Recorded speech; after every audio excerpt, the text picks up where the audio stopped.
Hey there, everybody. This is Kenny along with Kenny Squared. Welcome back to another edition of Sports on the Positive Tip. Thanksgiving edition. Happy Thanksgiving to everybody. Kenny, are you a little concerned about the Red Sox here loading up? Now, I think Sonny Gray is essentially going to replace Lucas Giolito, right? Because they probably won't bring him back. Sonny Gray's still a very good pitcher. I know his ERA was 4.28, I think I saw last year, but he knows how to win ball games. But also, we're hearing that they're in talks with JT Realmuto, which I think would be a great addition for them. Are you a little concerned? I know it's very early in the offseason. Are you a little concerned about the Red Sox? I figured the Red Sox would make a big move, whether it was like Pete Alonso. Sonny Gray is a good move for them, which like I can just envision like seven shutout in a June game against the Yankees, and it'd be like, man, this guy stunk. But um, That's the what only place worries? that he didn't pitch well, right? With the Yankees. Everywhere else Yeah, he's pitched well. yeah, it's crazy. Like, and it's what 2 years ago that he was second place in Cy Young voting. Like, he's still a really good pitcher. He is. Yeah. Um, My bigger concern is I think the Yankees' biggest move might be re-signing Trent Grisham. That scares me. Well, it's so early. The this offseason has been very interesting because it's been like this now the last couple of off seasons, right? We used to get rumors, right? This person is rumored to go here. You don't hear anything hardly. Even guys like John Heyman or Ken Rosenthal, I'll try to follow them but they really don't have anything. They're just like, I think this guy would fit well here because people say, hey, Pete Alonso would fit in well with the Red Sox, but we haven't heard anything concrete on that yet. Um, Here's one other thing I wanted to ask you. Justin Tucker. We haven't talked about him in a bit. His suspension is up now, I believe. And I text you that the Saints have brought him in to try him out, but they went with someone else. But apparently, other teams are looking at him. Um, should he get another shot? I think because kicking seems to be taking more of a premium, like I mean the Giants, their comeback came because of a long kick late in the 59 yards. game. Yeah. Um, I think of the guy from the Cowboys, Aubrey or Audrey, whatever the heck Yeah. his last Oh name my is. gosh. Yeah. That guy is kicking 60 plus yard field goals. So like Justin Tucker used to be that guy. Yeah. Um, so I wouldn't Outdoors. be surprised if people. And he would do that outdoors. He used to Yeah. take care of Baltimore 50 something yarders all the time. Well, let me ask you this because I think if he gets a chance, but Deshaun Watson got another chance. People may say it's a little bit of racism, right? Because let's say if the Browns cut Deshaun Watson right now, would anybody give him another shot? No. Yeah, Not because of the allegations though. He stinks. right. Like he The came back Browns and gave him was another shot. awful. Yeah. So Yeah. I so I think it's fair either way, right? I think if teams choose to pass on Justin Tucker because of these allegations and they're I don't know. We stopped following the story. I don't know if he paid them off or I don't think he ever got arrested, right? I know there was a big investigation, but just like Watson, it went from like one person to like 10 very quickly. Um, so I think though that teams have to make that decision. Ray Rice never got another shot. There's been several that didn't, but I don't think race has anything to do with it. I think that because I read that somewhere. Oh, if Justin Tucker gets another shot, but the Browns did give Deshaun Watson the biggest contract at the time in NFL history. So I mean, that's. I think it's just a team by team basis, and there's a lot of teams that can use a Justin Tucker this time of year as well, right? Yeah, another guy too, Kareem Hunt. He Yeah, had some got another sketchy shot. stuff and Yeah, was he got another shot too. So yeah, yeah, I don't think it's a race thing. People will say that because it's quicker, but it's yeah, not really. Like he basically missed the whole year. yeah, And yeah. Deshaun Watson wasn't just pursued by the Browns. The Saints were in on him, the Falcons were in on him. I wish one of those teams got him instead of the Browns, but Well, we'll talk about Shador when we get to the NFL. Lots to get into. Brandon Nimmo trade, hot stove, NFL, and we're gonna really hit the NBA since we're 1 month in now. You ready to get this going?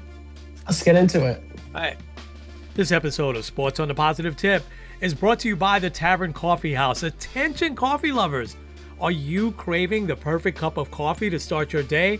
Well, look no further than the Tavern Coffee House.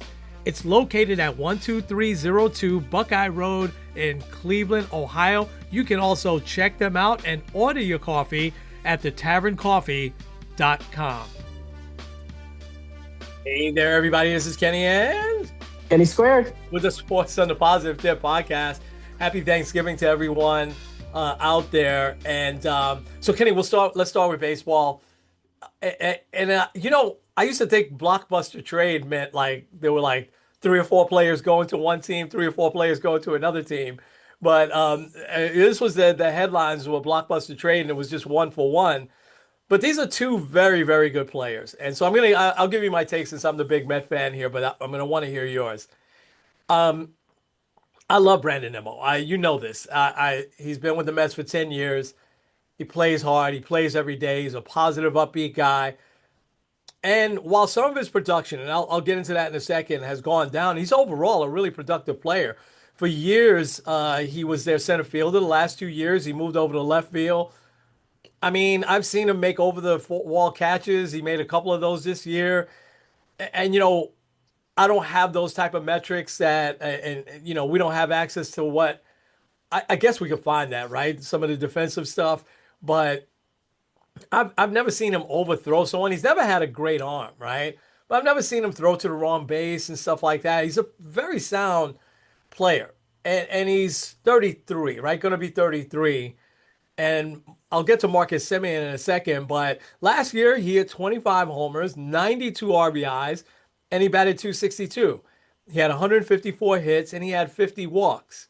Um, so now the 50 walks has been a little concerning because that was kind of his thing. But the last 2 years where they put him a little bit further down in the lineup, his walks have gone down. He was averaging every year over 70 walks, and he was averaging every year 364 on base percentage. His on base percentage was 324 this past year, and I think it was 323 the year before. He only had 13 stolen bases, which has always surprised me. He's never been a big base stealer, but he's still got speed, you know? So I think on the stat wise thing, you could say that he might be a little bit on the decline, but he certainly, I mean, the previous year he had 24 homers and 88 RBIs. So, I mean, he's matching those numbers pretty, every year you count on him for at least 20 home runs and at least 70 to 80 RBIs, right? I think 92, that was pretty high for him. Um, so in addition to being a great clubhouse guy, right, and one of the leaders on the Mets, he's pretty still, I think, pretty productive. But I also look at this: have the Mets won with him?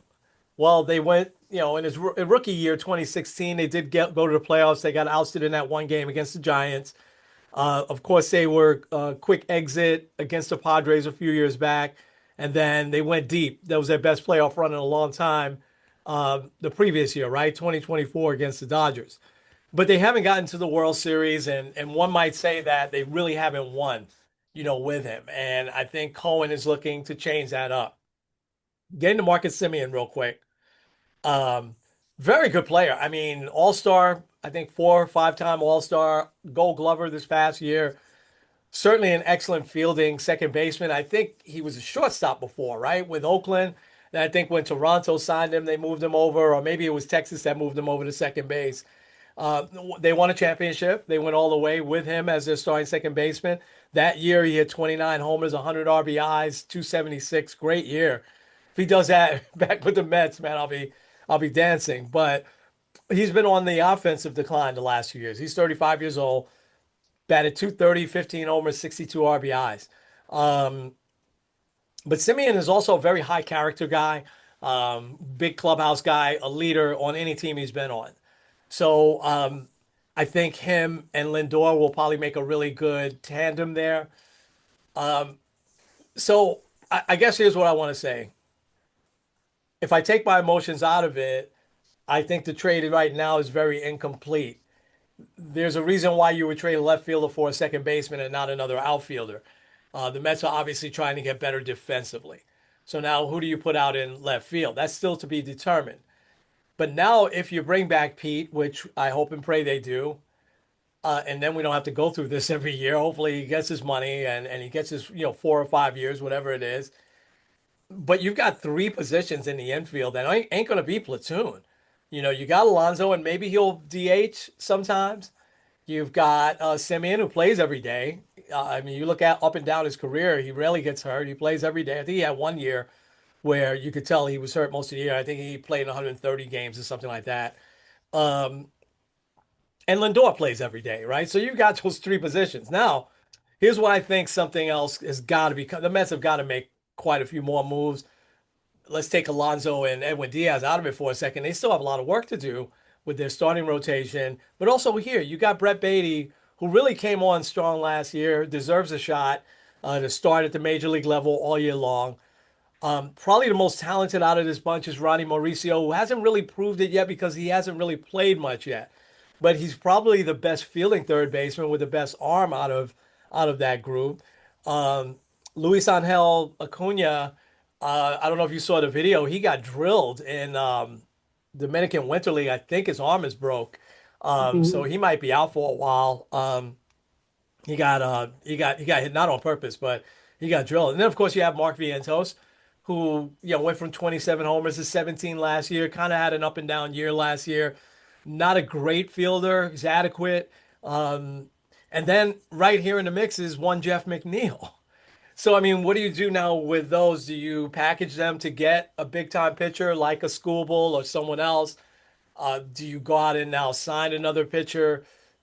There's still the whole Kodai Senga thing that they're looking at, and that's even before you get to what if Edwin Diaz all of a sudden brings this huge contract that you don't want to match that some dumb owner gives him, and then he's gone just like that. And listen, the Red Sox might blow Pete Alonso away and give him what he wants because he's probably such a great fit. I can only think of the Mets. I guess he fits with a lot of teams, but with a team like the Red Sox that's right there as a contender, you put a guy like that, a bat like that in that lineup, and the fans up in Boston would love him. So I say the trade right now is incomplete. I hate losing Brandon Nimmo off the team.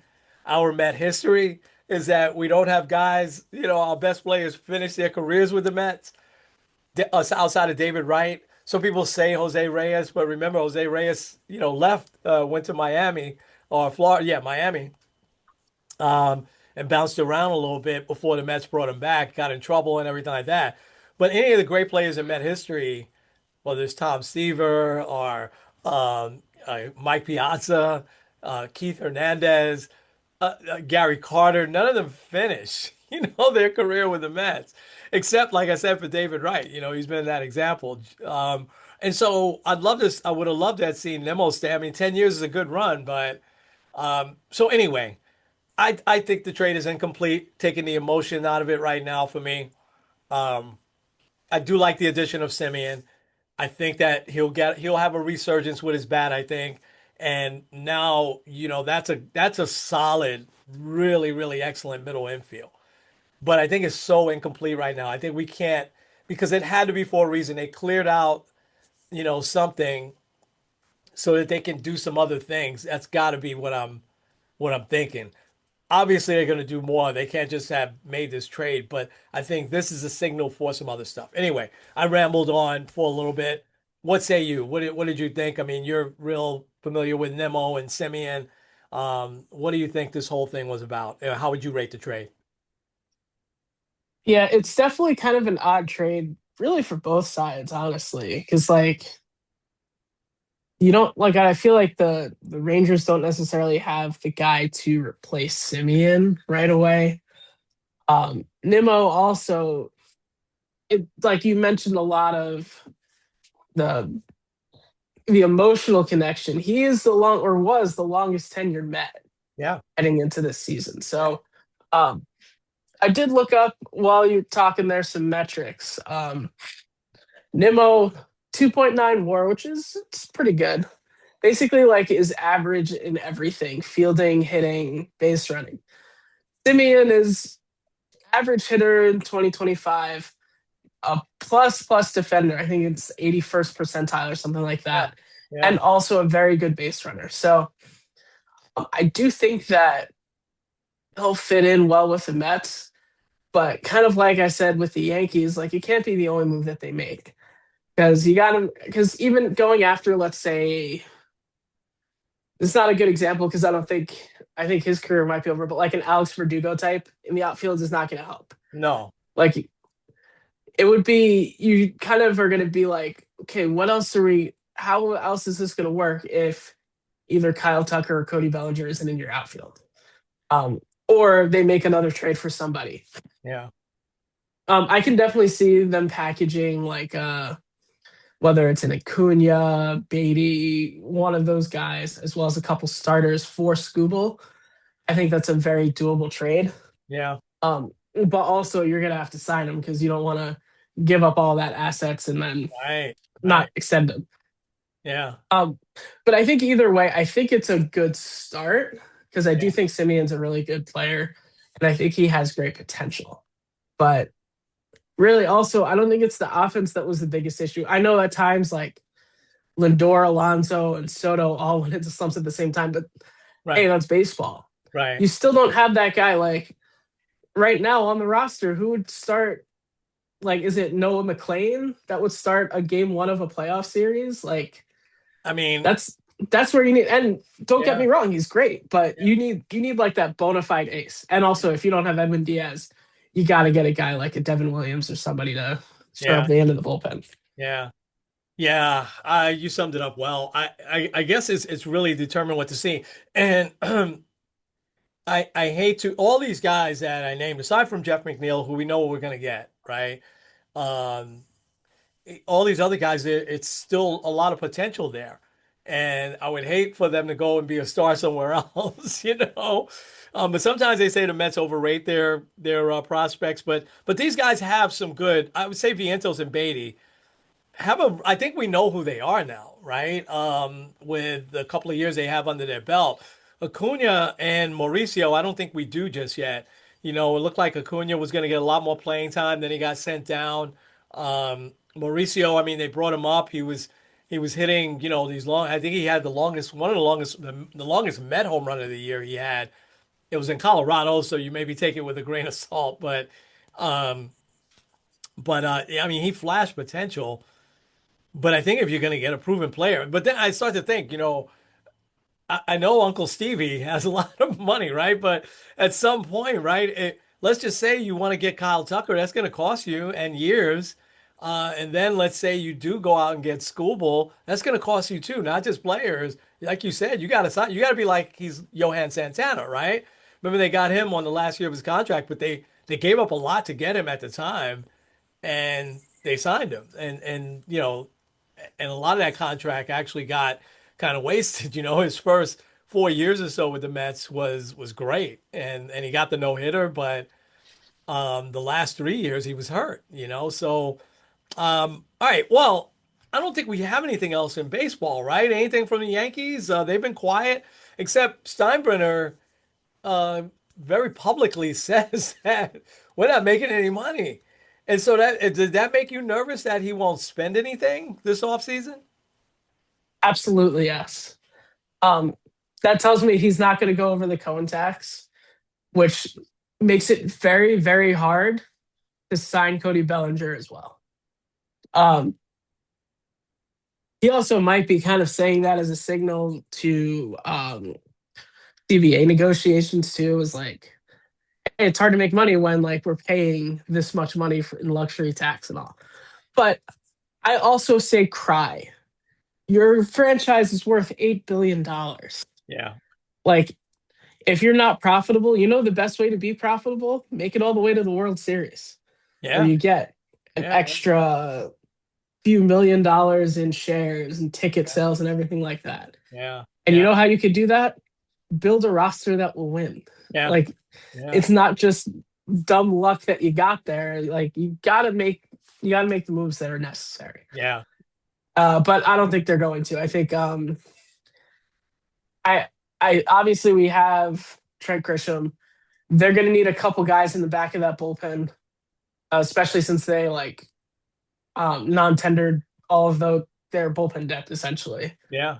Yeah. Um, so we're going to be looking at Like I at this point, I'll be happy if they re-sign Cody, and I think that they need to, but I Yeah, don't know if they're going to. yeah, I think they'll be like, well, we've got Jason Dominguez, we got Spencer Jones, Ben Rice will be at first base, so we're good. yeah, And that's scary to me. yeah, yeah. I guess the days though of the Scott Borases and some of the other agents using the Yankees to have their folks make more money, right? Because they would always go to the Yankees to see what the offer was and then go back to the other teams. Um, might be over. It's very interesting. And David Samsung this morning was saying that, and I didn't realize this, that the Yankees have to they cut a check to the city of New York for $100 million every year, but and I don't think that lasts forever. I think it's a few more years on that because of the funding that they got to build the new stadium. Mm. So they're paying it back with interest and everything in the tune of $100 million. And again, when you think about is should that hurt the Yankees? You would think not. Um, but was attendance down last year for the Yankees? I don't remember. The Mets were way up. The Mets were selling out left and right. The fans did what, their part of the bargain. But the Yankees fans, I think, did the same, right? I mean, I think they had a big attendance year. Yeah, they probably were higher in 2024 Yeah, because especially after their like summer swoon, yeah, that probably drew people a little bit away. But like yeah, either way, I don't think you're hurting that much because also you're getting a lot of revenue from the TV deals. You did make the playoffs, yeah, so I yeah. don't know. So It is also like you're crying about not making money, and your franchise is worth the most of any team in Major League Baseball. I know. So, but my last question to you on this is why did he say it then? I think it was probably a couple of things. You mentioned Scott Boras using the Yankees as like leverage. Oh, yeah, Maybe part of it was that. yeah, Like stop telling people that we're gonna buy everyone. yeah, I yeah, think also like I think he is honest and he's not gonna spend money. Like and people are like, oh, George wouldn't have done it. George has been dead for 15 years. Like we're yeah. not getting that type of No, there's a different philosophy. yeah, Um, but like I think it's more of just like a warning the fans that it's not going to be we're not just getting any free agent that we want. right. um and then also probably just laying the groundwork for some of the CBA stuff Yeah, because they're going to go hard at a salary cap, yeah, and I know a salary cap probably helps the owners more than it helps the players, but yeah, yeah, either way it's going to be messy. yeah. Yeah, very, very interesting. And I'm almost thinking the Yankees will probably look more to the trade market to improve their team. All right, more baseball, of course, in the coming weeks. Hopefully, will the hot stove is very cold right now, aside from this trade and the Sunny Gray trade. Um, but I'm sure it's going to heat up over these next few weeks. Let's get to the NFL. There were so many storylines now as we start to get late in the season. In addition to the games coming up on Thanksgiving Day, which I used to always look forward to because you and I would sit down and watch them.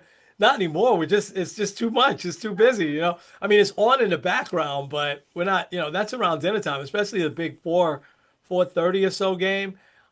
So let me go ahead and find there we go. Um, and I was telling you before we got on, there's so many storylines that I want you to cover here, right? That I mean, listen, the Dallas Cowboys when they play that the way they played the second half, they're they're an explosive team and very very good, especially at home there for the Chiefs to come back, maybe it was premature. People saying that maybe we're seeing the decline right here. The Rams, unbelievable. They just keep winning. So do the Bears, keep winning, and the Pats keep winning. Um, and two teams that I'm wondering if they are actually good. Now you still have the Colts up there, I see, which is fine. But did we misread the Colts a little bit? I don't know. I think this will be a big week for them. And also Tampa Bay, but I think Tampa Bay is the injuries that has hit them. It wasn't just their quarterback on Monday night. I mean, they've got a lot of guys out. So the Ravens keep winning. That's a big story, I think, that's developing. And your Giants, man, and Jameis Winston. I see you have Cancun there. Um, I mean, the offense is what we thought it would be with Jameis Winston, man. He knows how to play.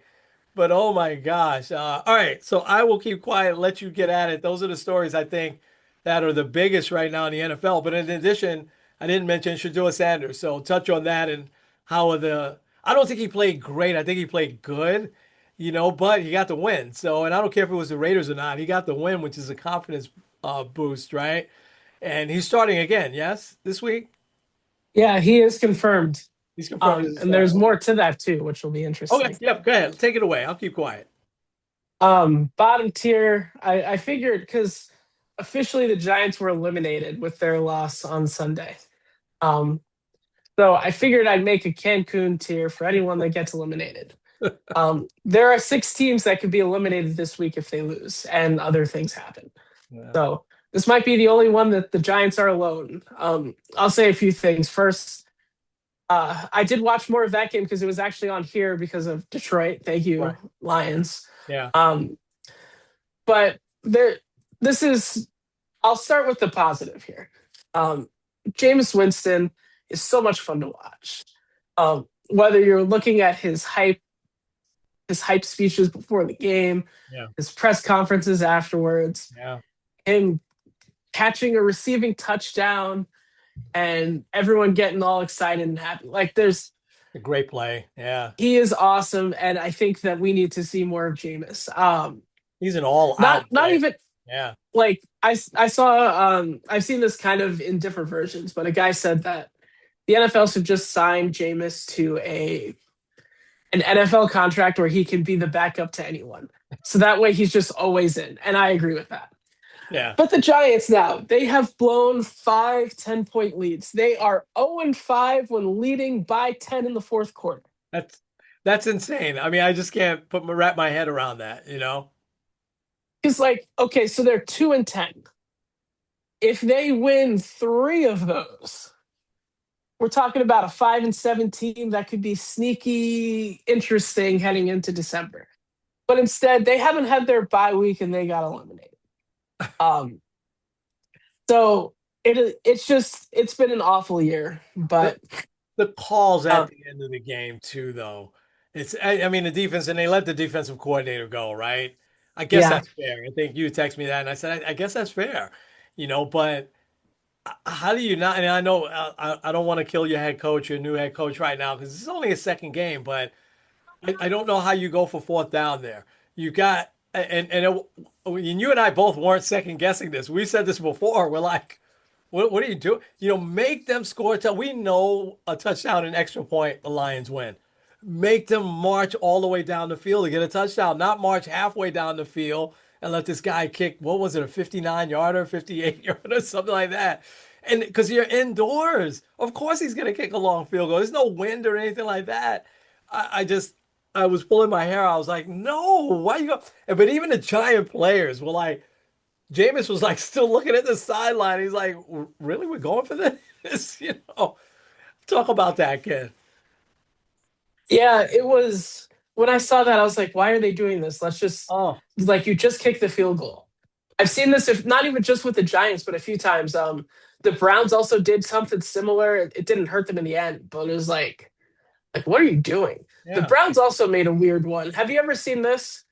Hunting from your opponent's 29-yard line No, without the kicker like injured or anything. no. Head scratchers, man. I don't. Anyway, go ahead. All right, let's keep going. Scoreboard watching. This bottom tier, they gotta watch other teams. Hopefully, win, lose, whatever they need in order to like actually have a shot. Let's start with the Browns. The Browns had Shador in his first start win a game. That hasn't happened since 1995. Yeah. Um, Also, to kind of put this in perspective, since 1993, the Browns have had 45 quarterbacks. Since 1776, the U.S. has had 45 different people as president. So, um, It's Wow. just the at this point, I think you have to start Shador the rest of the year. Dylan Gabriel is healthy. He did clear concussion protocol, but like it kind of seems like this team likes Shador more than they like Dylan Gabriel. And also, like, I know Dylan Gabriel is not a starting quarterback in the future in the NFL. Like he's had a shot and he's just not good. Shador might be. I don't know if he is. He also made some kind of like really boneheaded mistakes, Yeah. but they won the game. And Yeah. yeah, it was the Raiders, and yeah, the So Browns what? had Yeah. 10 sacks.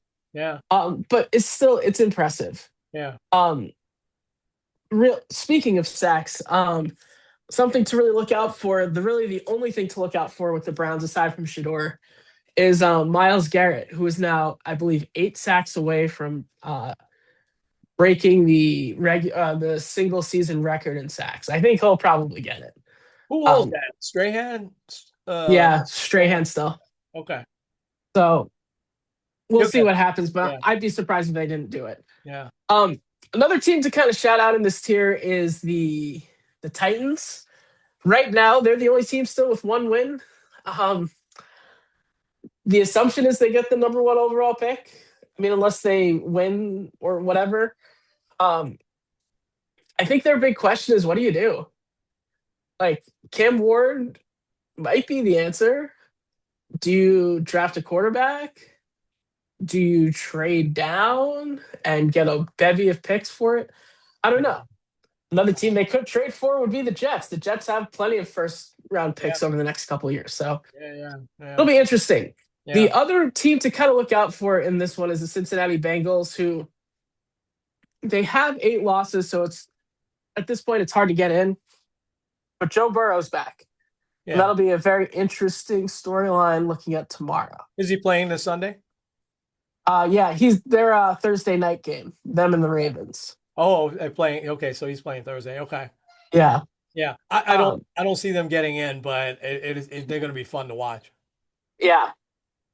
This next tier, need a lucky bounce. These teams, like you need a lot of stuff to really go your way to make it happen. Um, the Dolphins, I missed them from last week. They won 2 in a row. They were on a bye this week, but I just wanted to say, yeah, good job. You doubled your win total. That's great. Yeah. Yeah. Um, but the team that kind of is puzzling in this row is the Minnesota Vikings. Yep. Uh, JJ McCarthy is dead last in passer rating with anyone that's had multiple starts. Um, Technically, if you look on it, Shadur Sanders is last, like dead last, but he only had 1 start. So it's a question that I don't know if they can necessarily answer, but it's kind of a twofold thing.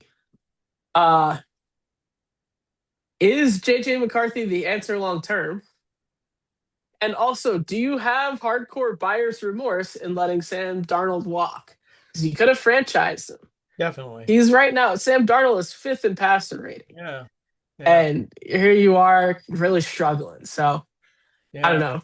I don't know Um, either. I'll just say this real quick, Ken. When you've got to me, and we can name probably off the top of our heads, 8 or 10 great wide receivers. You know, whether it's Jamar Chase or I'm sorry, it's started to say CD Lamb, but he drops too many passes. Anybody on the Chiefs? I mean, Puka Tyreek Hill. from the Rams. Yeah, I mean, there's so many. But to me, the best receiver in the NFL is getting wasted right now, and that's Justin Jefferson. And I mean, I think he only had like, 3 balls thrown his way in this past week. And McCarthy is a guy you want to root for, but he clearly is not ready for prime time. He needs a full preseason, whole 9 yards. He looks really lost, and it's a shame because that's still a very talented team. There's not, aside from Donald, there's not a ton of players that weren't there. What did they go 14-3 last year? I mean, Something like that. yeah, and there's still a lot of those players still there, including I think the best wide receiver in the NFL. But I don't know. That's a shame. He's not going to turn it around this year. I don't think. That's unfortunate. I mean, if you stick with him, maybe he'll be good next year. I think he has talent, but boy, oh boy, he's looked really bad. Yeah, and it's also really hard because that division is really good, especially with the Bears coming on as they have, Green Bay, Yeah, Detroit obviously has been good the last few yeah, years. So yeah, next year, ask me next week. I feel like a lot of these teams, it's really hard to say that they're yeah, going to be good or bad. yeah, But just ask me next week. Things could easily change. For example, with the Bucks, they've lost three straight, but they have lost three straight to really good playoff teams in New right. England and Buffalo and the Rams. Yeah, They're 2-5 against current playoff teams, and I think that is something to just note. But like you said, I think a lot of it is injuries. Um, and some of them, it's not necessarily going to get better quickly, yeah, but we'll see. I yeah, still believe in Baker. I think he could do good yeah. things. So do I. Yeah, Um, I have the Chiefs here, which some people would be like, oh, they should be higher. I don't know. it's 6-5. Um, I mean, how high we want to put them, right? right. That's why I say ask me again next week. If you could beat the Cowboys after they've had a really dramatic win on a short week, the big stage isn't going to bother the Chiefs because they've No. been on the biggest of stages. But Yeah, yeah, if you can get out of Dallas at 7-5, kind of have like technically, I think they're still outside the playoff picture. And like at some point, we have to be real about these Kansas City Chiefs. They've been good at times, and sometimes they have not looked good. yeah. Um, the other one, the Steelers, I saw posts about them that was kind of interesting. That they had trades that kind of trading for wide receivers because they have DK Metcalf, Hmm. which then led the way to JSN in Seattle becoming a star. Hmm. And then because they got DK Metcalf, they traded George Pickens to the Cowboys. Mm. The Hmm. top two Yeah, the top two receiving yards in the NFL belong to JSN and George Pickens. yeah, So I yeah, don't know what they're doing, and hopefully Aaron Rodgers will be back. We'll see what happens there. yeah. Um, Lions also they great comeback win, but also like you almost lost to the Cancun team, so let's chill. Um, the Cowboys, I think the Cowboys they have a shot. I think they probably need to get to 10 wins. They're 5-5-1 currently.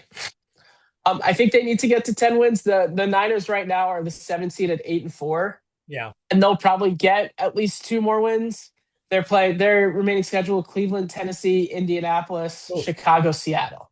okay. So they have two easy ones and then three hard ones. Yeah, Like there's a good chance they get to 10 wins. yeah. The Cowboys, though, they've got to win 5 out of these 6 games. Kansas City, Detroit, Minnesota, the Chargers, the Commanders, and the Giants. Mm. It's doable. Yeah, You just can't lose two. yeah, And I don't know which two you could say, yeah, it's just going to be hard. yeah. But if they make it, the big reason why they will be Dak Prescott. Third in the league in passing yards, fifth in completion percentage, second in passing touchdowns, seventh in passer rating. He played great. He, he- Yeah, he killed it. yeah, Funny, a friend of mine was like, it was 21-0. He's a Cowboys fan. He's like, oh, this game's over. This is awful. yeah. I didn't think it And was. then Yeah, yeah, I wasn't watching much of it because the Browns were on. But then when the Browns were done, I was like, oh, yeah, the Cowboys just tied it up. yeah, And then sure enough, yeah, they ran all over them. So yeah. yeah, there you go. So next here, getting on my Thanksgiving pants. This is like we're getting ready for the big time. Um, I had to put the Eagles down a little bit, not just because they blew the 21-point lead. There's a team every year. Like I remember, let's say it was 2020. The Steelers started out 11-0, but people were like, if they're that good. And then they didn't win a playoff game. Yeah. And then a couple years later, Minnesota, they were amazed. They were like 11-0 in one score games. And then Daniel Jones and the Giants came and beat them in a playoff game. Yeah. I think the Eagles might be that team. And Hmm. if it is, I feel like it's not just going to be hey, let's retool and do better in the offseason. I feel like it could get ugly. Whether it's trying to blame the head coach because he seems to be a very easy target, AJ Brown being very loud and upset and He angry and played saying great. everyone stinks. They, He they, did he play was throwing great. every pass to him. Yeah, he played great this past week. I don't know why he doesn't throw to him more often. Um, I don't know. Yeah. People will blame Jalen Hurts too, and it's not his fault either. No, no. The Eagles are, if you didn't Jalen Hurts had a record before this game of like 30-2 in his last 32 games or something like that.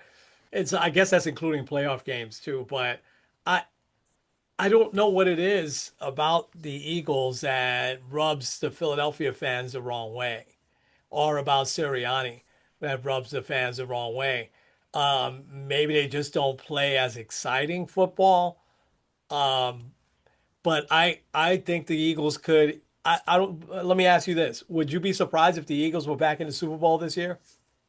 No, Yeah, me like I neither. wouldn't be surprised if it's Eagles KC again. Yeah, And if it is, I don't want to hear any baseball people complaining about a salary cap. yeah, yeah. So I don't know what it is now. Barkley, I'll tell you the one concern I have with the Eagles is Saquon Barkley seems to have lost a step to me. And maybe Yeah. it's just that time he was just all in last year, and he's always even when he was the Giants he would always play hurt. Hopefully he's not hurt, but he seems to have lost a step as has Derrick Henry to me. But go ahead, I'll let you. I'll keep quiet. Well, Derrick Henry, I do want to point out with the Ravens, that is, I think, one of the bigger concerns with the Ravens right now. They're on fire. They've taken back first place. Like right now, they would be a playoff team. Yeah, However, I don't know how it's going to work because it kind of seems like Lamar isn't running anymore. But right. like he's a good passer of the football. He's not like garbage like they were saying when he was out of college. Like he's pretty good. But I do think it's an important aspect of his game is his legs. Yeah, And I think he needs to implement that because I think that opens up everything. That gives him the chance to actually like get good coverage downfield so you can actually throw it downfield. I think that also opens up a lot of opportunities for Derrick Henry. yeah, Now, it could be this year that he's dealing with injuries. And if that's the case, then I don't know what to say. yeah, Um, yeah, but we'll see. We'll see how that goes. yeah, Um, Next, I want to talk about the Bears because they play the Eagles on Black Friday. yeah, Um, so they could actually, if they win, they would be the number 2 seed, which is crazy how they've gone from like last place in their division to first and also the second best team in the conference. Big testament to give the coach some time, give the quarterback some time. Um, my biggest concern with them is that they're 1-2 in the division, and it's a really tough division. They still have to play the Packers twice, and they still play Detroit. So, like, you got to win at least 2 of those 3 games. Otherwise, yeah, you're looking at a wild card spot, maybe, yeah, depending on how things fall in the conference. Because it's going to be, you have to win 10 games, probably 11 to make it. yeah, Um, Next one, the Niners. I don't know. Brock Purdy looked really blah in the first half, 3 interceptions. Uh, it kind of begs the question. They were doing really well. Do you stick with Brock Purdy or do you give the ball back to Mac Jones at least for the year? I don't know. I don't think they'll do it because I Yeah, think Purdy is probably slightly more talented and yeah. also the contract, but it is an interesting thing to think about. I didn't watch a ton of that, but I got the feeling watching what I did that Purdy is not 100% healthy just yet. He looked a little tentative on his throws. He didn't seem as fast to step up into the pot. I don't know. There was just something about him that seemed off to me. And maybe it was just a little bit of rust, but to your Yeah, point, and yeah. that's possible. Yeah. To your point, you're in the middle of the hunt here. So, what do you do? So that'll be interesting to see. Yeah, because also they're in a tough division too. Yeah. The NFC West probably a little tougher than the North, but Yeah. it's not gonna be easy. Yeah. The last one is the team that kind of seems the most weird, and I thought about putting them in X Me next week, but the Bills. Something kind of seems off. A couple weeks ago, Josh Allen has 6 total touchdowns, and then against the Texans on a short week, 0 touchdowns, 2 picks. Yeah. Um, and I think he almost had another one, but it was waved off if I remember right. Um, no, just something seems off.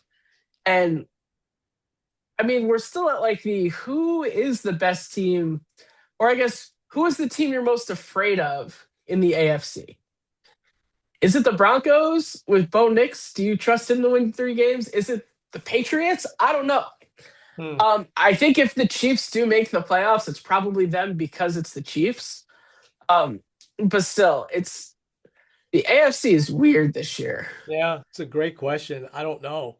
I know that most teams would not want to go play a late January, early February playoff game up in Buffalo. You Oh know, yeah, um, so I don't. That's a great question. I don't know, man. This is going to be fascinating as it unfolds over these next few weeks. You know. yeah. Because I mean, the top five. I think the only changes I put the Eagles down and the Seahawks up. A little bit of shifting as far as like who's where. I think it's really hard to argue against the Rams as the top team right now. Right. Um, Matt Stafford is probably your league MVP. Um, and also, you look at their wins. A lot of their wins like really solidifies that they've had like I know strength of victory is a thing, and I think the Giants still have the best strength of victory. That's because they've only won 2 games and they won them against good teams. But the Rams have to be up there. Um, but you look at the other teams, and it's really really tight. Like the Patriots right now, they still have the longest winning streak in the NFL currently. They've won 10 in a row. They look unstoppable. They still have to play the Bills, but other than that, they should waltz on to 14 wins. They could easily get the number 1 seed. It's But incredible. also, they've never been in the playoffs. And that's going to be tough for a guy like Drake May. But also, he might not be intimidated by that. He might just be like, all right, let's do this. Yeah. Um, the other big guy I want, or the other two I want to really focus on, the Seahawks. I mentioned I don't know how to pronounce his name, so I'm not going to try. JSN. Yeah. He right now is on pace to break the receiving record, Yeah. which Wow. is amazing to do that with a guy like Sam Darnold as well. Yeah. Sam Darnold not getting as much love as Matthew Stafford for MVP, Right. but he's also had a really good year. Yeah. Um, and then also the Colts. It's hard to really knock the Colts too much for losing to a team as desperate as the Chiefs were. Um, there's 2 things to kind of take away. First, they didn't have a first down in the fourth quarter or in overtime. Right. Um, that and that could be the Chiefs defense, that could be play calling, that could be a lot of different things. Yeah. The biggest concern is the Chiefs really shut down Jonathan Taylor and said, Daniel Jones, try to beat us. Yeah. And I don't think every team can do that, but you're looking at a few of the teams in the AFC. The Patriots have a very good run defense. Uh the Bills also sort of. So like you got to make sure that you get those touches to Taylor, and I think that's what really killed them. Yeah. But yeah, it's going to be a very interesting December. And as like I said, there's 6 teams that are up for elimination this week. As teams get eliminated, they're just going to go into Cancun, and at the end of the year, I'll do like a full ranking kind of to see like what do they need to do. Okay. But there you go. Great job. Yeah, I think you nailed it here. I am a little bit surprised you didn't move the Colts down, but I'm totally fine with them being up there. What was it, 22-9, middle of the fourth quarter, and the Chiefs came back and won, right? But listen, that happens, and it is the Chiefs still, even though they haven't, played that well. Um, let's go ahead and stop share here. All right, so what are you watching this week? We already talked about that. It's hard for us to watch on Thanksgiving Day, but Thanksgiving Day, oh my gosh. Green Bay at Detroit, and then you've got the Chiefs at Dallas, and then you've got Cincinnati, Baltimore, big game for Baltimore, obviously. And if Joe Burrow's back, that should be good. I would say that the KC Dallas game is going to probably set some sort of record in terms of regular season game watched. What do you think? I would agree. Yeah, Probably like the most watched regular season game in 20 years yeah, or whatever. yeah, yeah. Um, I'm I'm sure you can bet on this, and I'm not saying to bet on this, but how much do you want to bet that one Taylor Swift would be in attendance? Oh, yeah, absolutely. Absolutely. None of that bothers me though. I don't really care. I mean, it's like, Oh yeah, I don't care either. yeah. Like, I mean, I because don't know people are like, why it oh my bothers gosh, them. why are they showing her? They Yeah, show all the celebrities that are at games. How many times have you exactly. seen Spike Lee or Ben Oh, Stiller yeah. at a game? Yeah, Like, come yeah, on. yeah. Timothy Chalamet at the Nick game, Yeah. slapping a high five with Jalen Brunson. Uh, Rob Lowe on the Dodgers. yeah. Oh my gosh, yeah. You mentioned already Friday, Bears at the Eagles. What are you thinking? Part of me says the Bears might take it. I feel like the Bears are a little hungrier for it. Yeah, And also a slightly short week. yeah, I don't know. yeah. Isn't it amazing? Last year, the Bears were losing all those games in the last minute, and they couldn't wait to run that coach out of town. And now they're like winning all these games that they, probably some of them they shouldn't have won. But I mean, listen, take it. Um, Yeah. Thanksgiving. That was his last game. yeah, that was his They last game. fired him on Black Friday. Yeah, that's a shame. Yeah. Um, I only picked out two games on Sunday that I think are really interesting. And with the way the Texans are playing here, the Texans at Indy, that's an early game. What do you think? I think that's a bigger game for Indy. Obviously, like for the Texans, they're in kind of the must-win territory. Yeah, They have 5 losses. You don't want to get six this early, but right. I think the Colts kind of need that like confidence boost, especially against a team that they could be fighting for the division. I know the Jags are a little closer there, but Yeah, yeah, I do think that Indy does take it though. yeah, yeah. Um, and then, you mentioned the Bills at 425. I'm sure it'll be cold in Pittsburgh too, because they're that's close to you. That's Buffalo at the Steelers, 425. Ah, your power came back on. It's okay, yeah. Yeah, No, it did this before and then it like flashed off. So it flies off. Okay. All right. Um, what are you thinking? The Bills at the Steelers. Bills at the Steelers, I would say that the Bills will take it, Yeah. especially if Aaron Rodgers isn't healthy. So Yeah. I think in Pittsburgh, though, the Steelers are going to give the Bills all they want, especially if Aaron Rodgers is back. And then last one Monday night, because it's kind of a classic, the Giants at New England take on the Patriots. here's what I want to see.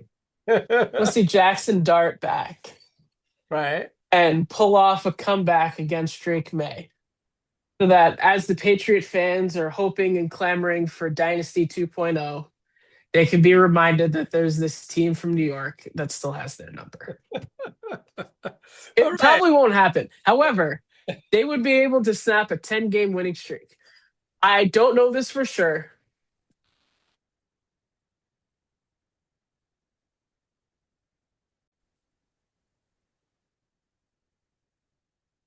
Don't know this for sure, but my guess would be that the last time the Patriots had a long losing winning streak was 18 games, which obviously the Giants blew in Yeah. 2007. So Yeah.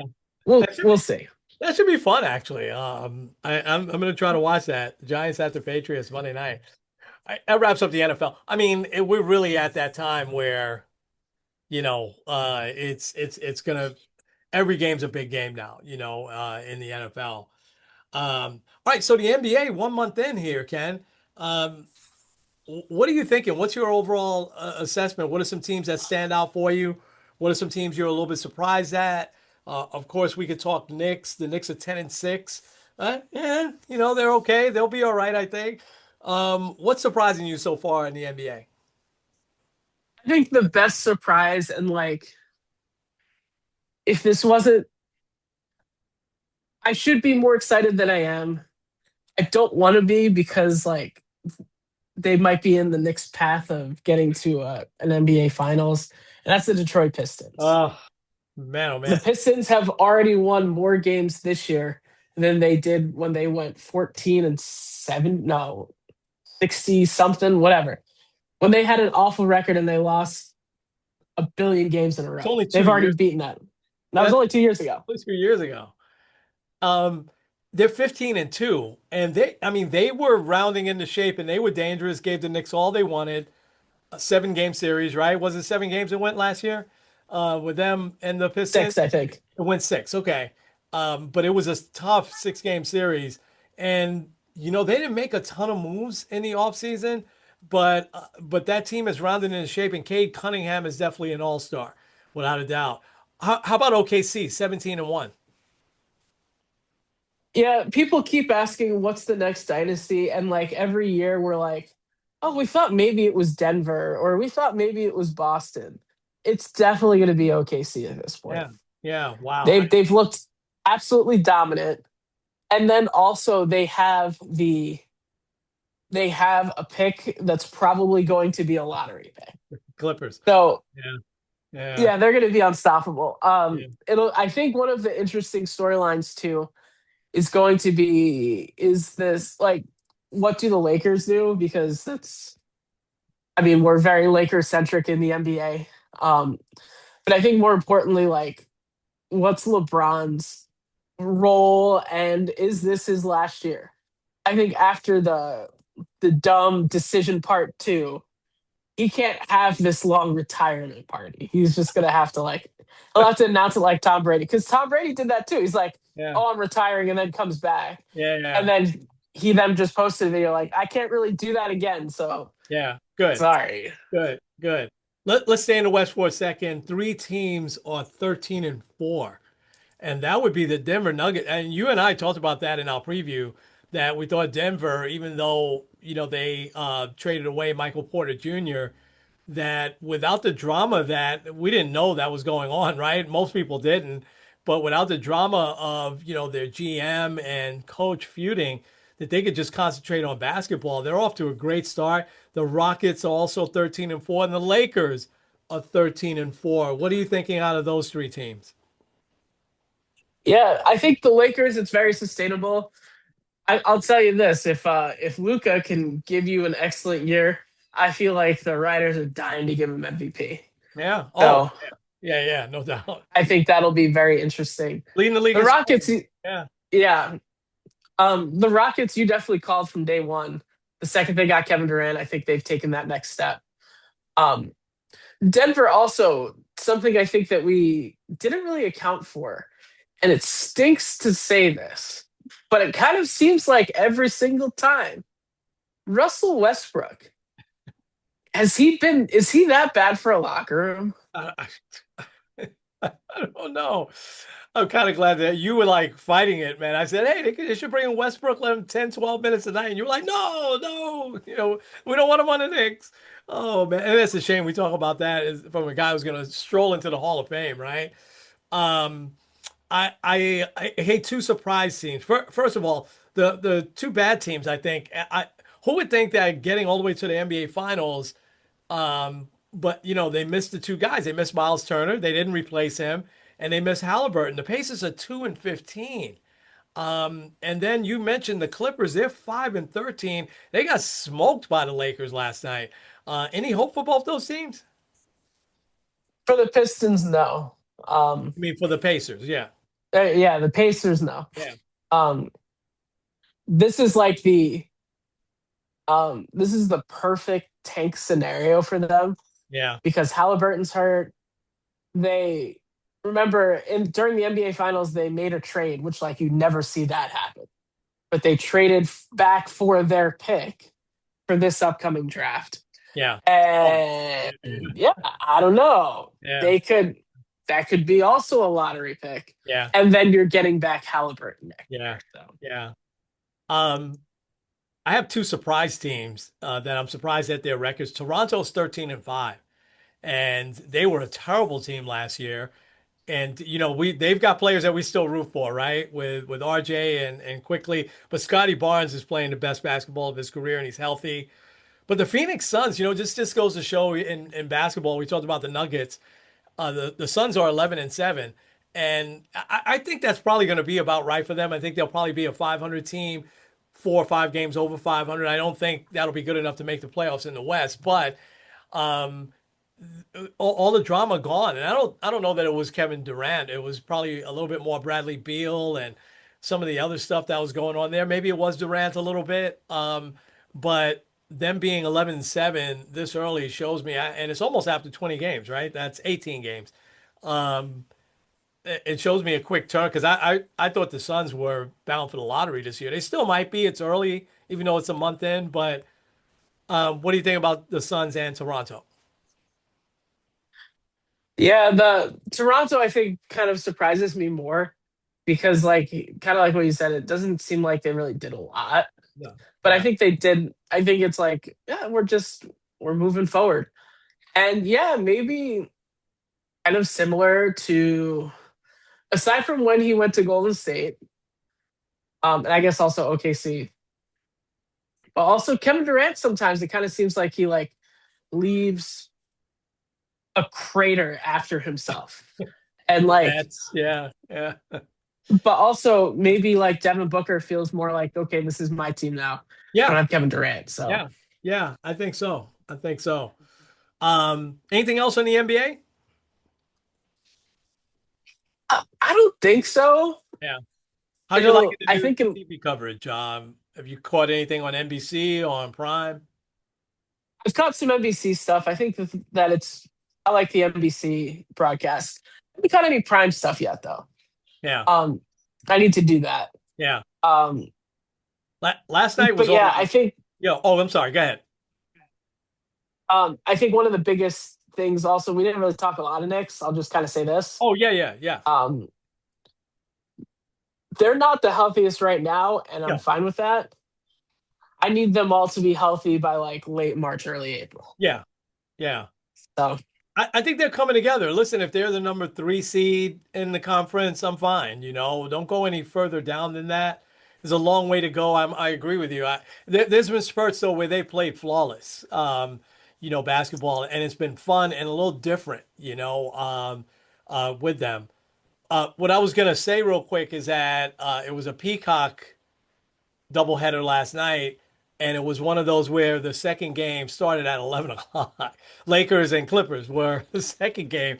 But that's even late there. That's 8 o'clock out there, it's starting. I'm like, who's staying up till, I mean, I'm sure there's a lot of people that do, but you and I, that's hard to do, man. I'm like, um, but I'm in agreement with you on the Knicks, and I hope Landry Shamet, who was playing great, best basketball of his career, scored 36 points.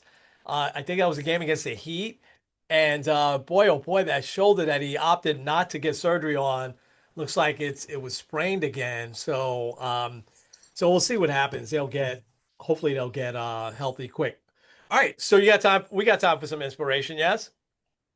yeah, let's do it. I have one story that's really not inspiration, but I wanted to tell it to you anyway because I'm sure you haven't heard this story. And I wanted to tell it to the audience because this is one of those things that is, I can promise you this, that will never, ever, ever happen again. Ever.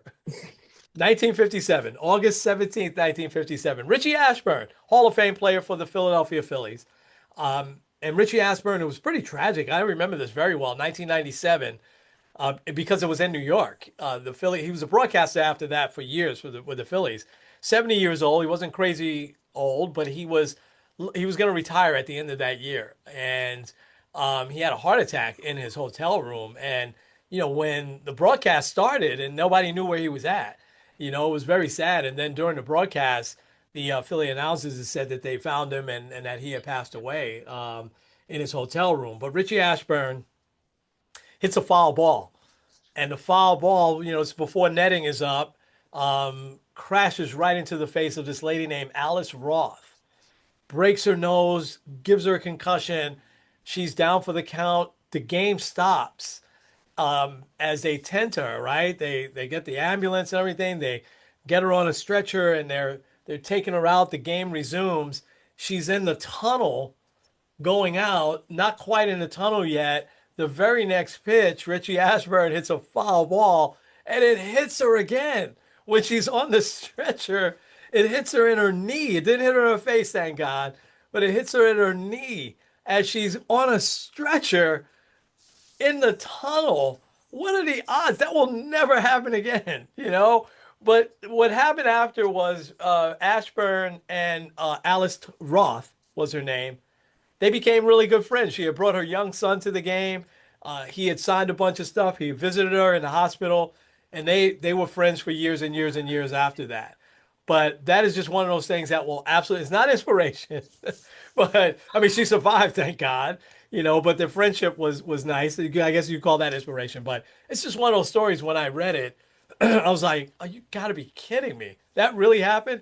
That's never happening again, Ken. Would you agree? No, I would be stunned if it does. She gets clunked a second time. I don't, that's crazy. All right, my real inspiration. I'll be quick. John Mechie, the third, is the new wide receiver for the Jets. He had a pretty good game. He had 3 catches. One was a 19-yarder that was really good. It was big at the time. We didn't talk much Jets. We don't really need to. But here's the 3 things this guy has been through. In high school, they thought that he had massive heart failure, and it turned out that he had a heart murmur. So while that can be sometimes a little bit serious, it's not nearly as serious as if you have a heart attack or heart failure, right? Cardiac arrest. So then, he's Canadian, and even through that in high school, they saw he had so much talent. He goes to Alabama. That's why I knew that I remembered his name. He's a receiver for Alabama for years, but then in the SEC title game in 2021, he tears his ACL. The Texans still draft him though, but he doesn't play for a whole year. He comes back from that. The Texans, I think, deal him to the Eagles because he's still kind of recovering, not playing all that great. And as he's starting to play really well with the Eagles, he gets diagnosed with leukemia and he spends a whole year as an inpatient in the hospital as they treat this. And one of the things in the article is that they treated his leukemia with arsenic. I didn't realize that they do that. Part of the chemotherapy is arsenic, and that was kind of the main thing. You would think that's poison, right? So I imagine this young man felt terrible, but he's come all the way back from those 3 things. A productive receiver with the Colts, and now a pretty good receiver with the Jets. And he attributes one thing, his strong faith and him recovering from all those things. So John Mechie the third is inspiration for this week. Wow, that's a wild story. I Really is. can't imagine overcoming all that. But speaking of overcoming, Jameis Winston's my inspiration. I mean, he could probably be any week that he Every week. starts because he always gives these great quotes. This week, he after the game, because obviously, I don't know. Sometimes reporters ask dumb questions, but like, oh, like how are you feeling? Like how are you reacting to this? Like lost, duh. But he quoted he said one of his favorite Bible verses is James 1, 2 through 4. Yeah. And I'll just read it here. Dear brothers and sisters, when troubles of any kind come your way, consider it an opportunity for great joy. For you know that when your faith is tested, your endurance has a chance to grow. So let it grow, for when your endurance is fully developed, it will be perfect and complete, needing nothing. And he is, as he typically is a good example of just continuing to do what you can and never get too high on the wins and never get too low on the losses. So um, whether life is going great or not, follow Jameis Winston's advice there. Yeah. Really, scripture's advice, but Absolutely. Absolutely. That's great. That's awesome. Like you said, I mean, we saw it last year in Cleveland, but really seeing it here, with the Giants. Jameis Winston, just the ball of energy that he is, and it's all positive energy. But the guy can still play. I mean, he was making throws like 50 yards down the field. He can still play, man. You know, so I love that. Awesome. All right, bud. You got to wish everybody a happy Thanksgiving, and we should be back together next week, right? yeah, we'll be back together. Yeah, absolutely, absolutely. So, lots to talk about, I'm sure, next week. Maybe there'll be a couple more big trades or big signings in baseball, but we know we're gonna have a lot to talk about in football. So, take us home, man. All right, this is Kenny Squared Ed. Kenny. The sports on this positive tip. Happy Thanksgiving. We'll see you guys next week.